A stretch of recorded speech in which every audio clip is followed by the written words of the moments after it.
Jajaran Ditres Narkoba Polda Sumatera Selatan mengamankan 7 tersangka pelaku dengan barang bukti 24 kg sabu, 695 butir ekstasi, beserta 1 pucuk senjata api rakitan. Selain itu juga petugas mengamankan barang bukti 4 unit mobil, 2 sertifikat tanah, dan 4 unit motor. Kapolda Sumatera Selatan Irjen Pol Priyo Widianto mengatakan, 7 tersangka tersebut ditangkap secara bertahap dan dari hasil pengembangan kasus.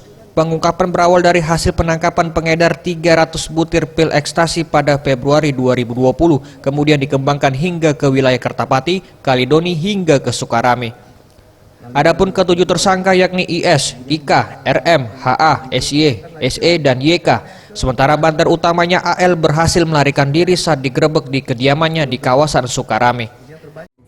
Jadi ini hasil tangkapan dari jajaran Direktorat Narkoba Polda Sumatera Selatan yang melaksanakan kegiatan mulai tanggal 14 Februari sampai dengan 28 Februari.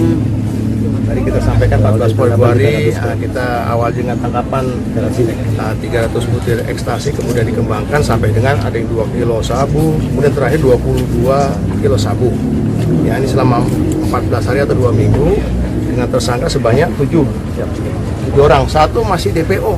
Nah, DPO masih kita kejar dan sudah saya perintahkan melakukan tindakan tegas. Atas kasus tersebut, para tersangka akan dikenakan pasal 114 ayat 2, junto pasal 132 ayat 1, subsidiar pasal 112 ayat 2, dan pasal 132 ayat 1 Undang-Undang Republik Indonesia nomor 35 tahun 2009 tentang narkotika, dengan ancaman kurungan penjara paling singkat 20 tahun dan paling lama seumur hidup. Tim Liputan Sriwijaya TV.